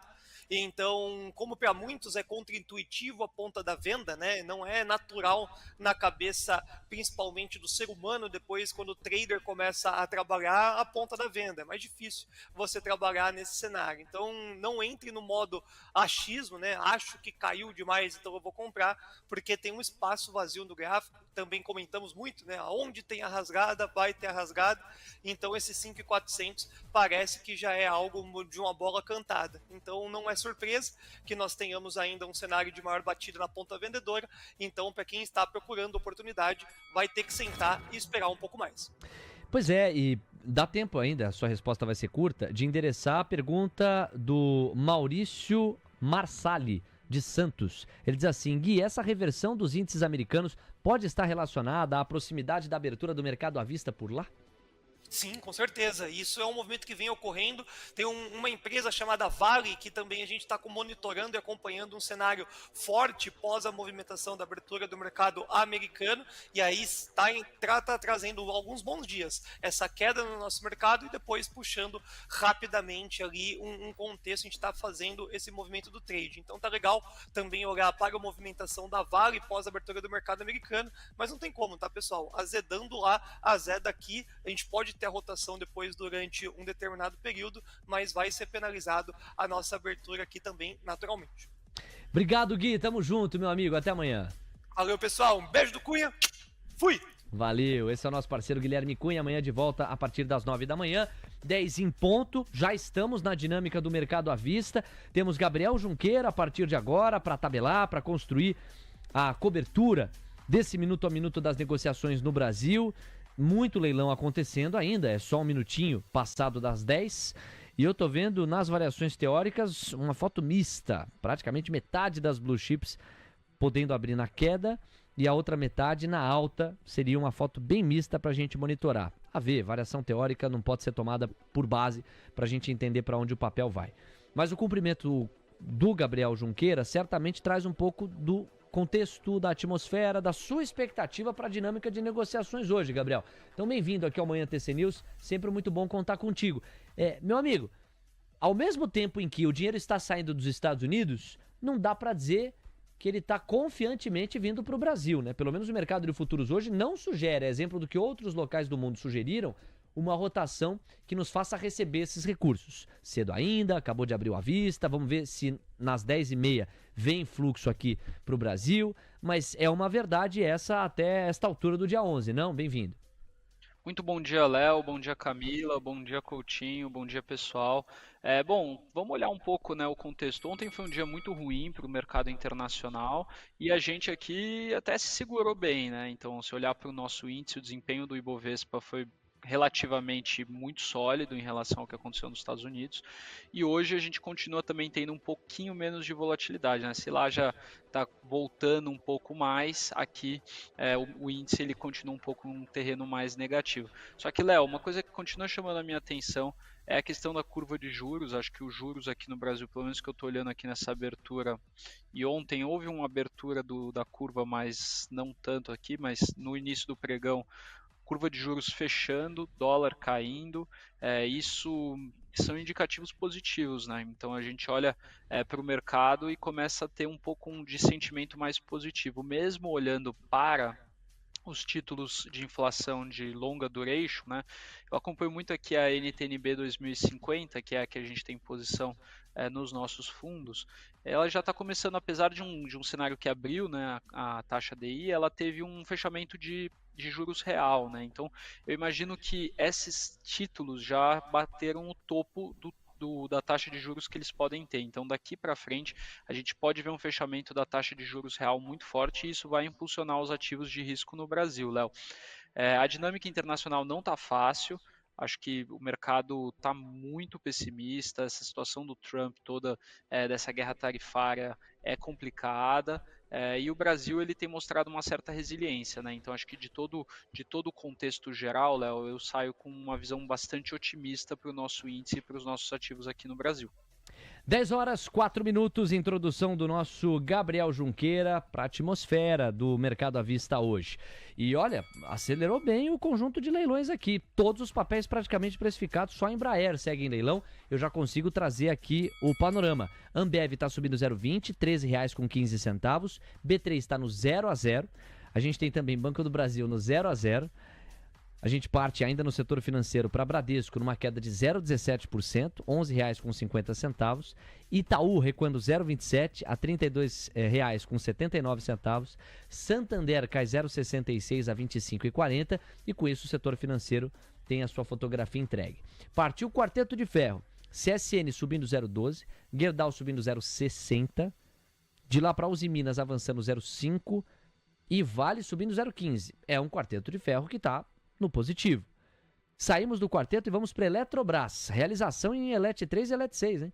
Elet 3 caindo 0,7 a R$38,99, perdeu o suporte dos 39. E Elet 6 caindo 0,65 a R$42,72. Na sequência a gente parte para Magalu, recuo de 0,24, papel a R$8,22 no mês. E nós só estamos no primeiro terço de março. Pode considerar que com o carnaval tivemos no relativo poucos pregões. Magalu no mês está subindo 15% em função do fechamento da curva de juros. De Magalu a gente vai para Petrobras, que surfa a recuperação do petróleo. Ontem aguentou bem a pancada da queda do petróleo e hoje está surfando a alta do petróleo de 1%. Está avançando 0,6% em média, Petri 3 e Petri 4. Suzano avança 0,30 a 55,78 e VEG está caindo 0,40% a exatos R$ 47,43. Embraer, ainda em leilão, variação teórica sugerindo um 0-0. Coutinho, vamos falar de Pague Menos graficamente, porque o Guilherme Cunha chegou a trazer o seu destaque final a respeito de Pague Menos e a gente não foi para o gráfico. Então agora a gente complementa a análise do Gui para convidar o Gabriel a trazer os destaques dele, direcional, no radar, Redditor também. Continue com a gente. Pois não, Coutinho? Bora. Pague Menos em região de venda, fique atento, parte superior do gráfico, região de distribuição. Pague Menos lateralizada, Pague Menos restrita 2,76, 3,43. Pague Menos sem figura gráfica, simplesmente fazendo um movimento, que no caso aqui é um harmônico de alta, o ativo por enquanto sobe, mas sobe sem figura. Quem tiver comprado, eventualmente se beneficia desse momento. O ativo cotando 3,20, a sua máxima 3,43. Nota que 3,43 é a sua máxima início janeiro 24. Temos 10 horas com 7 minutos. Anotado, Coutinho, especialmente para a galera que faz acontecer o minuto a minuto da nossa cobertura. Abração pro Aurélio, pro JS, pro Marcos, pro César Munhoz. Também tá por aqui o Roberto. A galera que deixa o like, passamos dos 1.000 likes, muito obrigado. Bora pros 1.300, muita gente ainda não deixou o like e a gente não convocou. Então, ó, convocado o likeaço da galera, manda ver. O Ike Grafista também tá por aqui, mais cedo ele destacou, olha, relatório do Citi, sugerindo compra para a China e estacionando a recomendação de compra para as ações americanas a partir da fraqueza daquela ideia geral de America Great Again. O João Luiz Ferreira, também tá aqui o Flash Bull Scalper, Lúcia Ribeiro. Quem mais, ó? Pô, Lúcia, fazia tempo que eu não te vi aqui, Lúcia. Que legal. Tá de volta a nossa audiência. Lúcia vibrando também pelos comentários do Guilherme Cunha. Que legal, Lu. Um beijo em você. Fazia tempo que a gente não te via aqui. O Marcos, o Rodrigo Milan, o Savan Fará, o Aurélio, o Ricardo Moraes, Leila Rodrigues, que é uma querida amiga também. Vocês são 10, estava precisando dessa informação, não sei a qual informação ela se referiu, mas estava aqui ligada na cobertura e surfou uma informação que a gente pagou assim que possível foi. Muito obrigado, Leila. Um beijo em você, em todos e todas os IAs que compõem a nossa audiência. Bom, é o seguinte, ó, o Sérgio Luiz também tá dizendo, eu tô aqui, Adrenalina Trader, like dado. O Gilson, vou deixar o like agora. O Frog, bom dia, Léo, bom trabalho. Legal, galera. Vambora, 10 horas com 8 minutos. Gabriel Junqueira. Você escreveu pra mim assim, Léozinho! Hoje eu preciso falar de direcional, de redditor e de track and field. Eu quase não dormi de tanta necessidade que eu tenho de falar desses papéis. Então, é deles que falaremos agora. Vamos começar com direcional. Vamos lá, Gabriel. Olha, os highlights que a gente separou. A companhia apresentou um lucro líquido de 181 milhões de reais no quarto tri do ano passado, 82% maior do que o esperado, ou do que o mesmo período, perdão, de 23. Maior lucro trimestral da história da incorporadora, hein? No critério operacional, o lucro líquido ficou em 165,5 milhões. É uma alta de quase 70%. A Camila pode até dar uma olhada na variação percentual de direcional. O EBITDA ajustado somou 249 milhões de reais, 64% mais na mesma base de comparação ano a ano. A receita operacional líquida ficou em 924 milhões de reais, crescimento de 45,6%. E também recorde para um trimestre da companhia. Olha, fosse um filho, receberia todo o confete do papai, né? Nota 10 no boletim. Será que eu estou exagerando? Isso não significa que o mercado necessariamente vai premiar. Operar a temporada de balanços tem as suas complexidades, mas que os números superaram em todas as métricas, isso é um fato. Qual que é a variação percentual de direcional? Direcional em leilão com queda de 2,95% na mínima do dia, aos R$ 29,24. Obrigado, Léo. Direto então com o Gabriel Junqueira e na sequência a análise gráfica do Coutinho. Vai, Gabriel! Bom, Léo, os resultados da Direcional no quarto trimestre foram muito robustos. Acho que eu queria destacar primeiro a margem bruta da carteira, que avançou para 41,9%. Isso é um aumento de 50 bips de tri contra tri. E um ROI ajustado que atingiu 33%, 400 bips acima do trimestre anterior e 1.300 bips acima no ano contra ano. Realmente é um resultado muito forte. Você vê uma forte geração de valor para a companhia. A Direcional ela vem num momento operacional incrível. Acho que é uma das empresas que mais se valorizou, é uma das empresas que fazem parte do portfólio aqui dos nossos fundos. A gente pegou esse call desde o começo. E hoje, quando a gente olha para um resultado desses, né, tem um ditado no mercado que fala muito sobre isso, que é compra no boato, vende no fato, né? Então você vai criando a expectativa dos grandes resultados, o resultado espetacular vem. Até quando ele saiu eu postei no grupo da Santa Fé Investimentos, quem não está lá ainda, por favor, entre no grupo da Santa Fé Investimentos. E agora o mercado dando uma realizada, a empresa foi para o leilão, até dar uma olhada aqui, ela ainda não saiu do leilão, está no leilão a 29,75, né? E isso tudo aqui está fazendo ela dar uma realizada um pouco mais, porque o mercado começa a se questionar. No próximo resultado ela vai conseguir melhorar o resultado? Acho difícil. Então daqui para frente é uma empresa que talvez tenha atingido o seu topo em termos de resultado, Léo. Ainda que a Selic terminal possa ser menor do que aquela que chegou a ser precificada, e construção é impactada diretamente por isso também. Mas basicamente o Gabriel sugere que depois de tirar uma nota 10, o mercado começa a precificar uma nota que vai ser 9, 9,5, 8,5, necessariamente pior do que a registrada no quarto tri do ano passado. Coutinho, no gráfico. Bora lá. Direcional. Direcional mudou, né? Você nota que se você esconder aqui o FIBO, o direcional estava numa região de venda, fez um pivôzinho de baixa, caiu, ou seja, né, ela foi cumprindo o seu ciclo. Direcional janeiro 25, ela pega, dá essa guinada que o Junqueira comenta, e aí volta, mas volta numa figura até que favorável. Favorável no seguinte sentido: papel cota agora em leilão 2957. O papel deveria corrigir para a parte inferior, 2737, e a partir disso montar um pivôzinho de alta. Você tem inclusive dupla confirmação de compra. Então, no curto prazo, o direcional desce. Seu objetivo, 2737. Chegando em 2737, como é um pivô longo, eventualmente tem algum tipo de inércia. Só que, graficamente falando, esse cara poderia voltar a subir a partir de 2737. Interrompemos nossa programação para a leitura do geral do mercado à vista. Gostou? Você fez uma cara de, caramba, atenção. Foi o que os ouvintes fizeram também. Eles pararam o que estavam fazendo. O que o Léo vai narrar? É só o dólar, o índice, a curva de juros. Amigos, a curva de juros tem 7 pontos base a menos em toda a extensão. Coutinho vai falar de dólar e índice agora. O dólar está caindo 0,33. R$ 5,861. Ele voltou a dar uma leve encorpada, né? Tava caindo 0,30, agora volta a 0,35% de baixo. E o Ibovespa, pessoal? O Ibov à vista já chega a 0,15%. Eu tava esperando a chegada dos primeiros 15 minutos do mercado à vista pra gente narrar aqui o grau de direção, de direcional. Não temos um direcional claro ainda, vamos combinar. Me parece que está rolando uma dinâmica de freio de mão puxada muito coerente com o mercado à vista americano abrindo às 10h30.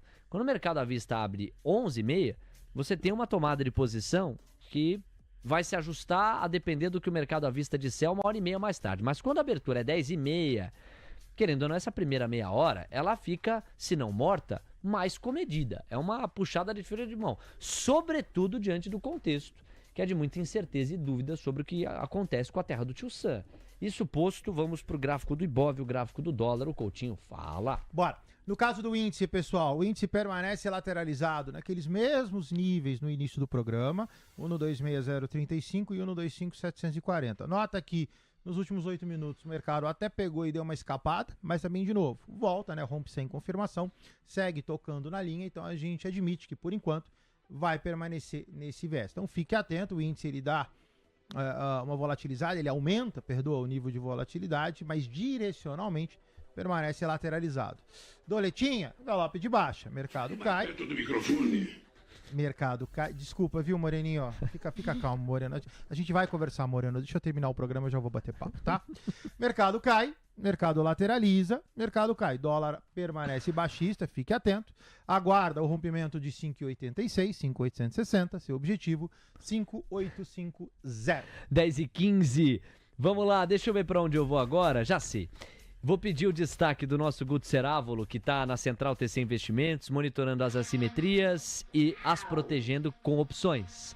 É um destaque rápido que agora está sendo sempre encerrado com o pensamento do dia. O mercado financeiro está parando para ouvir também o pensamento do dia com o Guto Cerávolo. E na sequência tem Redditor e Direcional, aliás, Direcional já foi, tem Redditor e Track and Field para o Gabriel Junqueira comentar, além da abertura do mercado à vista nos Estados Unidos. Que fase da terra do Tio Sam. Vai, Guto, bem-vindo e bom dia. Bom dia, vamos lá, pessoal. Oportunidade de hoje é operação de venda coberta, tá? Tô botando aqui na tela para vocês gráfico de Bradesco, tá? Essa aqui é uma região forte de suporte, tá? A região aqui de 10,70. A gente vai montar um financiamento, ou seja, uma venda coberta em cima desse suporte, tá? A casa de 10,70. Como que funciona essa operação? É uma das operações que eu mais gosto no mercado, tá? Você compra ação e você vende uma call, tá? Você vende o direito de compra. O que que acontece? Se no vencimento o mercado estiver acima de 10,77, você vai entregar essa ação a 10,77. Então vamos lá, vamos entender um pouco melhor essa operação. Você vai comprar a Bradesco agora a 11,53, tá? Estou pegando aqui o meio do spread, BBDC, dado 110, essa é a call que a gente vai vender, tá? De strike 10,77. O seu custo, ele fica 10,48, 10,49, o que está dando de taxa, tá? Está dando 2,77 para 27 dias e 9% de proteção. Para você entender o que é esse financiamento, o que é essa taxa de financiamento, né? Você tem um custo de 10,48, né? Se ficar acima de 10,77, você entrega o papel a 10,77. Vai ganhar 2,77%. E o que é essa proteção?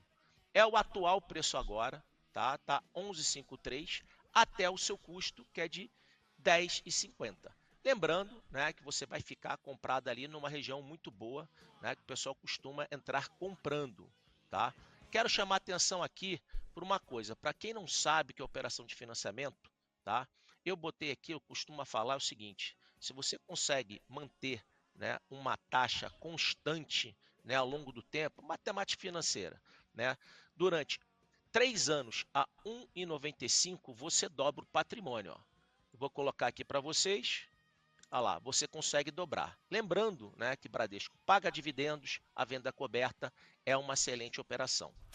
Ah, Guto, eu não sei nada. Turma, cola aqui no TC, procura o meu perfil, eu tenho uma aula completa explicando, tá, o que é o financiamento. Cola com a gente. Vamos lá, galera, nosso bordão de sempre, faca na caveira, dinheiro na carteira e o pensamento do dia. Vamos lá. Todo dia sai de casa um malandro e um otário. Se os dois se encontram, sai negócio. Ô, que isso, Guto? Guto, por favor, a gente não pode jogar o protocolo desse programa de família no lixo. Negócio de otário, fala de um jeito diferente, Guto. Tá, serei mais formal. Os homens são tão simples e unidos às necessidades do momento que quem engana sempre encontrará alguém que se deixará enganar. Ó, pensamento do dia. Guto, um abraço, até amanhã. Beijo no coração. Me impressiona, você que é um cara que olha para os vocabulários das pessoas, me impressiona a capacidade linguística do Guto. Você vê que ele consegue falar de uma forma mais bruta e depois de uma forma mais elegante. Eufêmica. Né? Eufêmica? Aí é com você, não sei. Eufêmica? Perdão. Tem isso, é? Tem, é eufemismo. Lá. Eufemismo é outra coisa, hein? Ah, mas aplicado ao Guto Seravo não é eufêmico, você não tá Não, entendendo. acho que eu peguei. Leozinho, Falar a mesma coisa com outra palavra, acho que eu peguei. Obrigado. É que eu tava aqui na coisa da elegância, você foi pro eufêmica, tu me quebrou. Mas é uma aula, você é uma aula. Vamos lá, Coutinho, é o seguinte, ó, 10h19, meu parceiro. O dólar... Vou te contar um segredo, mas não conta pra ninguém. O dólar aprofundou a queda. 0,48% de recuo, R$ 5,853. É o seu próximo highlight. Já o Ibovespa acentuou o viés de baixa também, tá caindo 0,20. Pois não, Coutinho? Bora, doletinha do lado direito. Então aquele envelope de baixa que eu cantei vai se montando, já atingiu 5.850, o pavio do candle logo inferior. Agora fique atento, se confirmar, a gente vai para o próximo do dólar, a gente chegou a comentar, 5.836. Índice do seu lado esquerdo, sai do canal, dá uma bela de uma azedada, aumenta a volatilidade, comprimento do candle, esse aqui tem que ser refibado. Fibadinha dele tranquila, daqui para cá, day traders de plantão atento. Quem tá vendido no índice, seu suporte é 1,25265. Gabriel, claro, a gente vai falar de Redditor, a gente vai falar de Track and Field. Mas me permita um parênteses, pra gente falar de Magalu, com apoio gráfico do Coutinho. E você, cara, que me parece ter chamado leilão, dá uma olhada até antes do leilão em Casas Bahia. A não ser que seja isso, é esse o leilão? Casas Bahia que tá em leilão. Então pronto, porque olha a resposta do varejo a esse movimento incremental do fechamento da curva de juros. Casas Bahia no leilão, É com alta de 23,45% na máxima do dia, os R$ 5,79. E para registrar, Americanas também acabou de entrar em leilão com alta de 9,02% na máxima do dia, aos R$ 6,77, Léo. Pulsa que lá paroleta. Demais. Mais de 20%. Eu sei que tá preso aí, solta, Coutinho. Demais! Como diz o mineiro. Rapaz, que explosão de Casas Bahia. Magalu não acompanha na mesma proporção. Vamos pro gráfico que o Gabriel comenta. É fechamento da curva que ajuda a explicar. No caso de Casas Bahia, me parece que até além disso, né? Gabriel pode arrematar em instantes. No gráfico, MGLU3, depois Casas Bahia. Vamos lá então, MGLU3. Double clique nesse cara, zoomzão. Então, atenção, Magalu.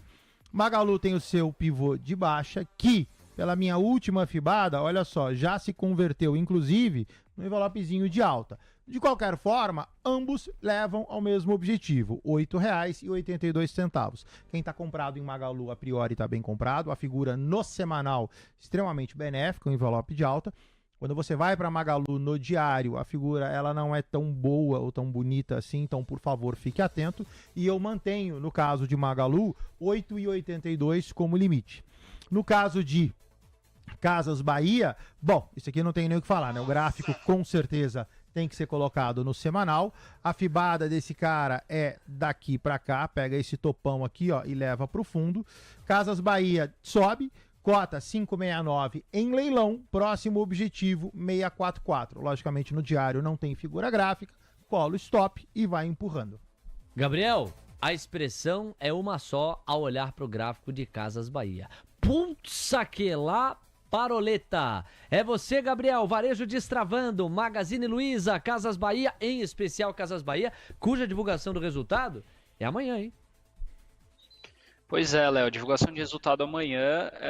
Eu particularmente olho para esses movimentos aqui e eu vejo com uma certa estranheza, assim, porque a gente pode argumentar a questão da curva de juros, a curva de juros está fechando, essas empresas vão subir, mas a curva de juros não fechou tanto assim, para ter um movimento tão abrupto de 23% de alta em Casas Bahia, também em Magazine Luiza, e essas empresas, se a gente olhar em questão de short, eu estava até olhando aqui na plataforma do TC, ali na parte de análise de investimentos, enquanto você falava a questão dos shorts nessas empresas, que também não é alto, então não é um short squeeze, é um movimento que a gente precisa ficar um pouco atento, né? Daqui a pouco deve começar a aparecer de onde que ele está vindo, se é institucional, se é pessoa física, mas me parece algo um pouco mais técnico do que fundamentalista, assim, não vejo razão de um resultado que vai melhorar muito, de uma perspectiva muito melhor, para que a gente tenha uma alta de 23% em Casas Bahia de um dia para o outro. É realmente algo muito fora do padrão e muito... Não dá nem para explicar direito por que isso está acontecendo, essa aqui é a verdade. Eu não sei nem, porque em fundamento, assim, essa empresa segue bem complicada, Léo. Temos 10 horas com 24 minutos. O único fundamento sólido e que não é exclusivo de Casas Bahia é o fechamento da curva, não é? Magalu surfa a mesma onda. Agora, as questões específicas que levam Casas Bahia a ter este nível de destrave, o Gabriel desconhece. E te digo mais, Gabriel, os comentaristas para os quais eu enderecei Casas Bahia, até ontem, também desconhecem. Nenhum deles se sente seguro para dizer, não, isso está acontecendo porque... Tem muito também da lógica especulativa diante da temporada de balanços, né? De repente uma antecipação do mercado. O Coutinho fez um sinal aqui de que sabe tudo, hein? Ele fez o sinal aqui, a Camila também ficou impressionada. Ele fez o sinal assim, ó, passa pra mim que eu vou fazer o gol. Então, Gabriel, vamos ver o nosso artilheiro aqui, pois não. Não é pra tanto, querido. Eu só ia fazer o seguinte destaque, né? O Junqueira tá falando da questão do upside. Se você olhar o gráfico de Casas Bahia, o que mais impressiona não é nem os 20% que sobe hoje, e sim os 130 que subiu nos últimos 4 dias. 130 nos 4 dias. Gostei do complemento, garotinho. Você fez o gol. Obrigado. Pra variar, Coutinho. E aí, Gabriel, realmente, né? É aquela olhada que você dá assim pra Casas Bahia e fala assim, rapaz, o fechamento da curva tá concreto, mas pra além, o que é isso que o mercado tá enxergando que eu aqui não tô enxergando? Pois é, né? E até porque se a gente falasse, então é o fechamento da curva, então deveria estar vendo o Localiza subir, deveria estar vendo o Simpar subir, né? Deveria estar vendo Vamos Locadora subir, própria Lojas Renner, mas enfim, né? A gente não tá vendo, né? E o que está acontecendo é um movimento muito forte em Casas Bahia. Um movimento semelhante ao que aconteceu em oncoclínicas também. Depois saíram as notícias que uma gestora está tentando comprar o controle da empresa e tudo mais. Então, assim, eu ficaria um pouco atento a esses movimentos, porque eles são muito bons para quem estava comprado em Casas Bahia ali antes dos 130% de alta. Entrar agora me parece algo que o investidor precisa pensar, não uma, não duas, mas pelo menos umas 4 ou 5 vezes se vale a pena ou não, qual que é o upside, porque sem fundamento é difícil a gente conseguir ver uma estrada pavimentada que te leve a algum lugar próspero, né? Então tem que tomar um pouco de cuidado, porque esses movimentos, eles são movimentos muito abruptos, o mercado nosso ele está muito volátil, e empresas que de fato não apresentam fundamentos que justifiquem uma alta muito expressiva. Porque, como eu falei, se fosse só pela curva de juros, outras empresas que têm a mesma tese também estariam subindo. Por que o especulador... Tá subindo, né? Perdoa, por que Gabriel. a Simpar não tá subindo? É que eu tenho na carteira não sobe, pô, o que é isso? O desabafo. Que isso, sabe? Ninguém é de ferro, né, Gabriel? Ninguém é de ferro, Gabriel. O desabafo é bem-vindo. O que o especulador faz aqui no chat é complementar, dizendo assim: Bahia mais 23, Americanas mais 9, Magalu mais 4. É tudo varejo. Pois é tudo varejo, só que você tem degraus muito diferentes de variação percentual, né? O VGS, que é membro do YouTube do TC, escreve assim: Leozinho, olha o novo crédito consignado aí. Vai abarcar potencialmente mais de 40 milhões de trabalhadores. Será que pode ser isso? Magalu e Casas Bahia são rainhas do carnê. Aquela coisa do carnezinho gostoso. E aí, Gabriel? Eu acho difícil, viu, Léo? Porque a gente não está vendo os bancos falarem sobre isso. Se fosse essa uma questão sobre o crédito consignado, que pode fazer sentido até, pode ser positivo, mas é um movimento muito forte. Eu não vi ainda nenhum grande sell-side escrevendo sobre isso. Olha, realmente, assim, é algo que a gente tem que ficar um pouco atento, assim. Eu já começo a olhar um pouco com FOMO, né? Aquele fear of missing out, mas não tem um FOMO, porque o missing out já foi, você já perdeu. Então agora vamos pro próximo.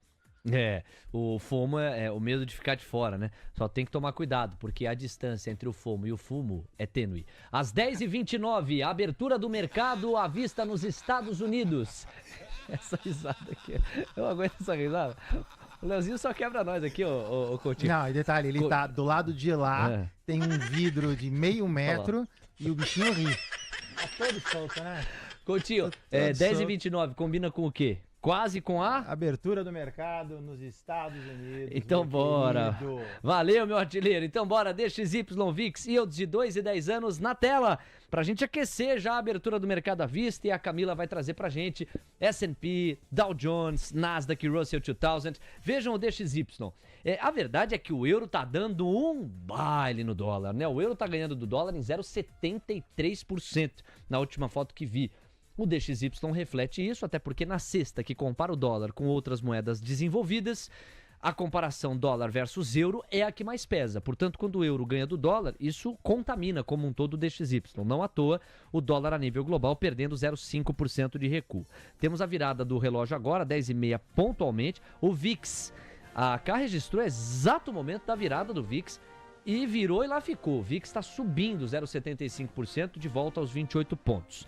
Yields de 2 e 10 anos praticamente estáveis. Os de 2 a 3,89 e os de 10 a 4,22. Já eu passeio pelas 7 magníficas. Agora, a Camila Nascimento é quem passeia por Dow Jones, S&P, Nasdaq, Russell 2000. Vamos contigo, Cá.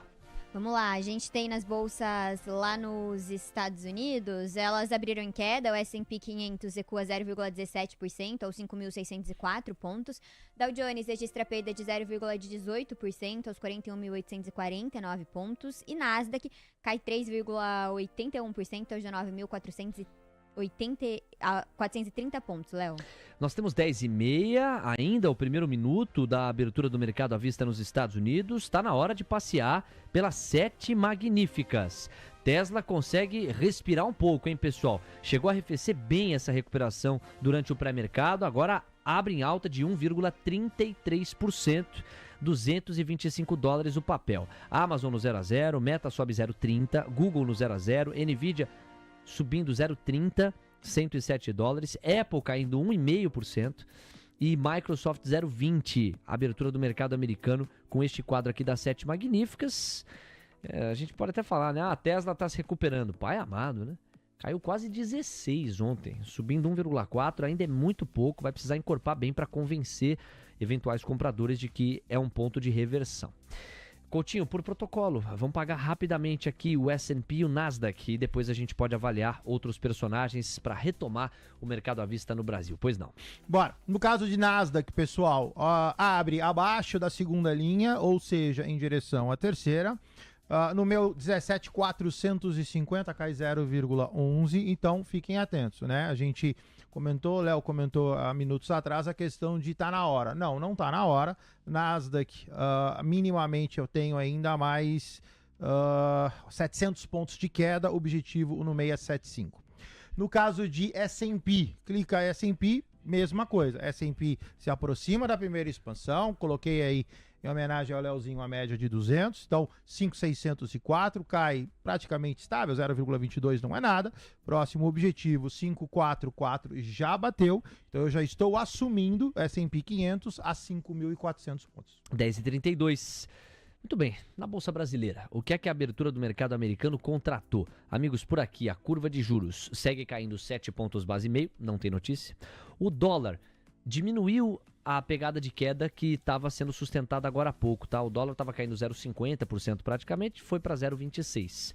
E o Ibovespa aprofundou o viés de baixa. Esta é a manchete. Ibov agora cai 0,43% a exatos 123.987 pontos. Perdemos os 124 mil, suporte dos 124 mil pontos. Coutinho, gráfico do índice do dólar. E aí, na sequência, temos 10, 15 minutos aqui com o Gabriel para falar dos resultados que saíram e outras cocitas más. Pois não?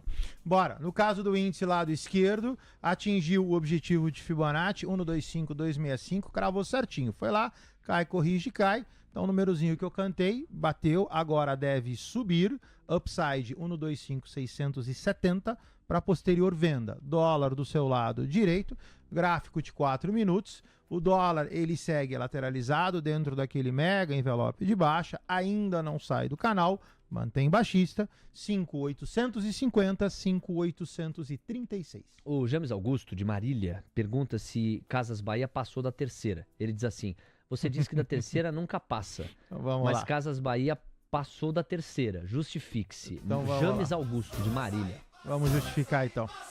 Vamos tirar esse cara daqui, gráfico de 4 minutos. Então a fibada de Casas Bahia é essa daqui, ó. Você pega sempre o fundo e o topo da última figura que você tem.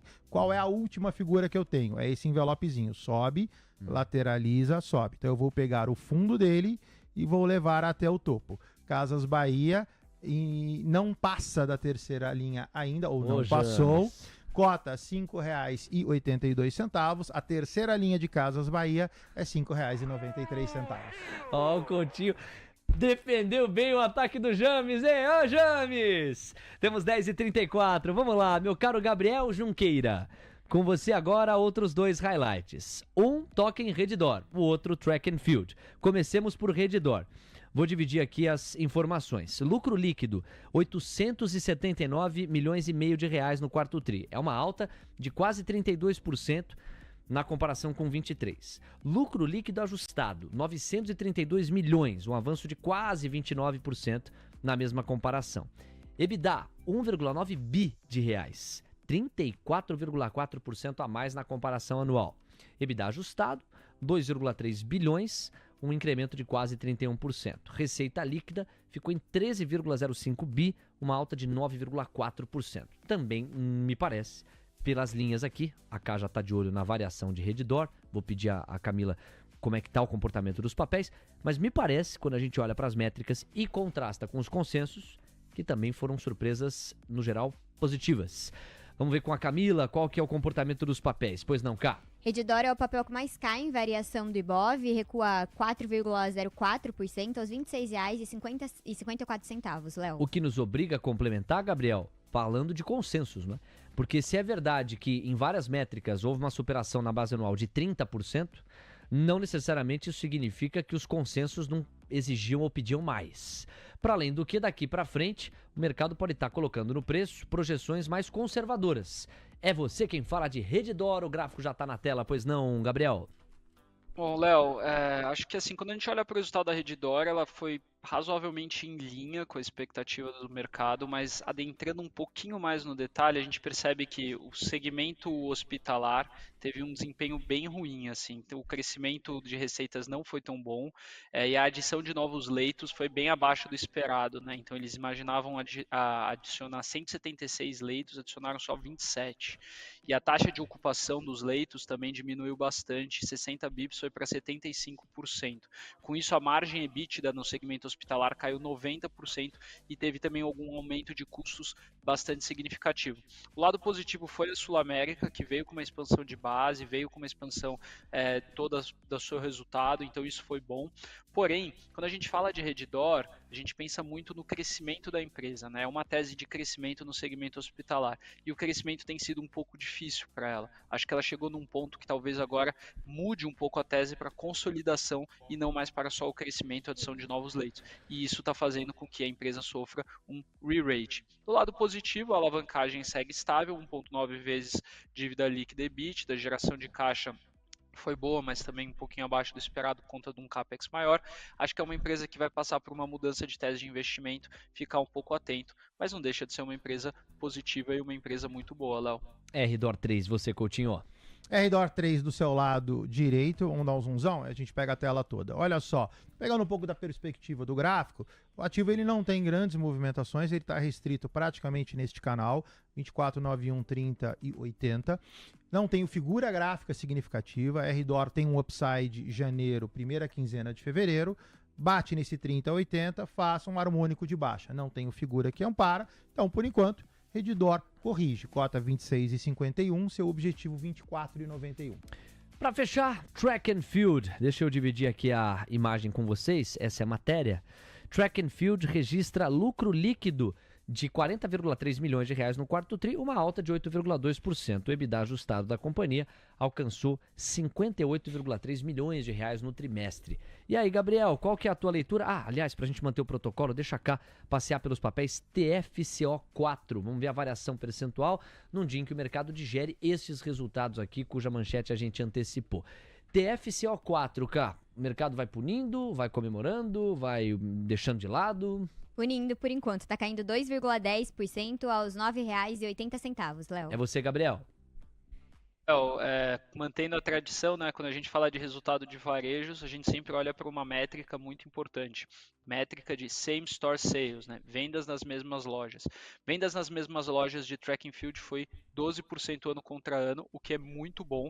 Então ela teve um resultado forte, aumento de receita em 23%, expansão de volumes em 8%, o tráfego impulsionado pelos eventos da TF Sports, né? Então lembrar que a Track and Field ela tem como modelo de negócios, né, as lojas que vendem os seus materiais esportivos, roupas, objetos ali para você praticar esportes, e também agora essa linha de TF Sports, que são as linhas de corridas, eventos que eles têm feito no segmento esportivo, né? Então esses eventos eles têm que fazer o cadastramento todo na parte das lojas, então isso traz um fluxo e tem sido bastante interessante.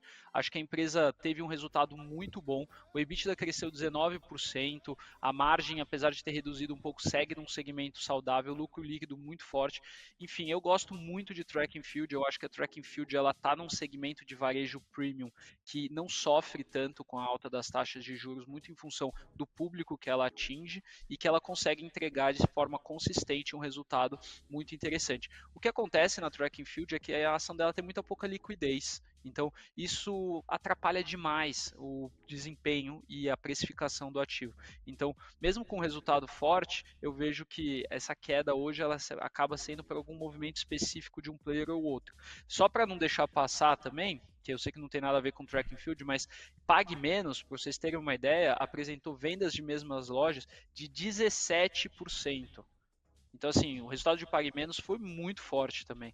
Então, é muito importante que a gente olhe para essa métrica, porque essa métrica, ela nos passa a consolidação operacional das lojas e como que ela consegue expandir a sua marca, consegue penetrar o seu mercado. Então, toda vez que a gente for falar de varejo, é muito importante sempre ver vendas nas mesmas lojas. Léo?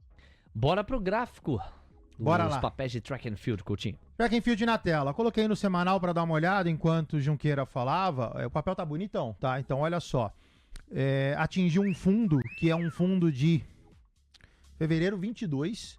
Nota que ele volta em janeiro 23. E aí, track and field faz todo o seu primeiro ciclo.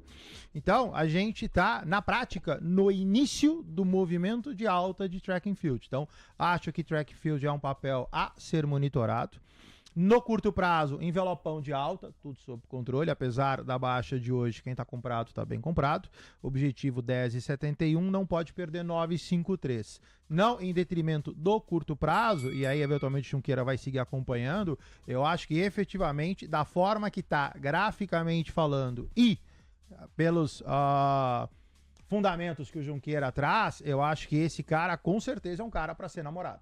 10 horas com 42 minutos dos mesmos criadores de Namoro na TV. Vem aí Namoro no Mercado, ou Namoro no TC. E o Coutinho é o nosso Rodrigo Faro, certo? Nosso apresentador aqui desses momentos românticos, indicando os romances possíveis. 10 horas com 42 minutos. Ele gosta. Pois é. 18 minutos para as 11. Meu caro Gabriel Junqueira, primeiro convocar o like da galera, porque faltam 10 pra gente bater 1.200 e a nossa meta aqui extraoficial ronda os 1.300 likes. Então a galera tá nos ajudando, já temos praticamente 1.200. Você que não deixou o like aí do outro lado, arrebenta o dedo no like, vai nos ajudar a chegar lá mais rapidamente. Isto posto, vamos já para o seu destaque final, Gabriel. Meu parceiro, estamos nos despedindo de você no momento em que o Ibov recua 0,53, o dólar está caindo 0,40 a R$ 5,857 e a curva de juros tem 9 pontos base a menos nos pedidos de prêmio. E aí, hein, Gabriel? Pois é, Léo, a gente tá com aquele cenário, né? O cenário de quem tá mentindo, né? Então, eu continuo achando que quem tá mentindo é o índice. Acho que a gente tem um dado importante agora também de mercado nos Estados Unidos, a questão do JOLTS às 11 horas, que pode fazer um pouco de preço, pode trazer um fluxo positivo, mas sigo muito otimista com isso, né? E sobre track and field, né, Léo, acho que de fato é um papel para ser namorado. Eu já pedi ali o WhatsApp, sou mais tradicional, Que já mandei isso. uma mensagem, né? Sabe como é que é, né? Aí a Gabriel. gente começa. O Gabriel esconde o ouro, né? deixa pro final, ele arremata no final, tá vendo, ó? O Gabriel, um protocolo Eu mais ainda- romântico, clássico, Eu já ai- pediu o zap. Eu ainda acho moderninho. Se fosse eu, ligava. Importante, quem é importante pra mim, eu não mando mensagem, não. Eu ligo. Fica a dica. Hoje em dia, o pessoal é só o tal daquele foguinho, né? O foguinho, né? Nos stories, né? O foguinho. Ai, ai. Gabriel, amanhã a gente volta a conversar, meu amigo. Um abraço, até lá. Boa A gente sorte volta, aí é. nos seus romances. Cuidado, juiz, hein, garoto? Valeu, pessoal. Bom pregão pra vocês, boa terça-feira e até amanhã. Valeu. Valeu. Ó, você pode acompanhar o Gabriel Junqueira também na comunidade do TC. Ele tá lá como @SantaFéINV e tem o grupo da Santa Fé Investimentos na comunidade do TC. Racionais em tempo real, com muito peso em commodities agrícolas, mas não só concentrado nelas. Não fica de fora, Gabriel e toda a equipe da Santa Fé tá lá nessa parceria com o TC. São 10h44, muito bem. Pra onde vou agora, hein? Coutinho, tem 2 pedidos da audiência, 3 na verdade, que eu separei, um no Zap, 2 no chat. O Aurélio, que é membro do YouTube do TC, tem prioridade na hora de encomendar, tá pedindo NVIDIA. Então vamos lá pro gráfico de NVIDIA. O Savan Fará pede Vici, VICI, também é o nosso segundo pedido. E depois o Ale Souza pede 3 tentos. Então vamos lá, nessa ordem, Coutinho. Bora. NVIDIA, baixista, perde $113, o que não deveria, cota 1 no 0,930. Pivôzão de baixa rompido, objetivo de NVIDIA $88,22. Compras aqui a critério, né? Ou seja, eu até tenho um upside longo de baixa, um downside, perdoa, de baixa. Mas eu estaria vendendo, eu estaria abrindo uma operação fora das linhas do FIBO, né? E aí já vai contra a minha regra. De qualquer forma, baixista, fica só atento, eventualmente abaixo de 105 melhora. O segundo que você pediu foi VICI. Vamos dar uma olhada o que esse cara tá mostrando para nós. Bonitão, olha só. Envelopaço de alta, sobe, lateraliza, sobe, lateraliza, sobe. Se tá comprado, tá muito bem comprado. Vale a pena clicar no semanal, só pra gente ver esse detalhe que eu trago agora. Olha só, você tá embaixo de uma resistência muito forte. O ativo cota 3284, você tem uma resistência a $33,50.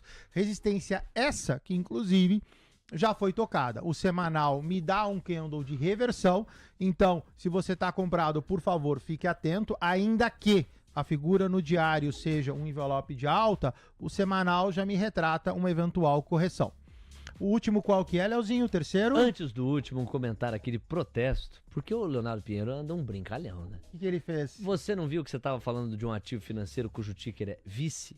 E aí ele é palmeirense. Vai enfrentar o Coringão na final do Paulistão. E no que você falou vice, ele colocou o hino do Corinthians, sugerindo que o Palmeiras será campeão paulista. Um brincalhão, Leonardo Pinheiro. Vamos voltar a falar de mercado. O Alexandre Souza pediu 3 tentos, TTEN3. Vai lá pra fechar. Bora, TTEN3. Ele tá soltinho. Ele pediu pra falar comigo que tem uma tal de Priscila lá. Ele quer ajuda, que ele não sabe se comportar. Eu vou ajudar ele depois do programa. 3 tentos baixista, 3 tentos cai, 3 tentos lateraliza, 3 tentos aguarda a queda, 1 no 421, objetivo no 273. Ai, tchau, Coutinho, até amanhã. Um abraço, tchau, pessoal, bom dia pra vocês, tchau, tchau.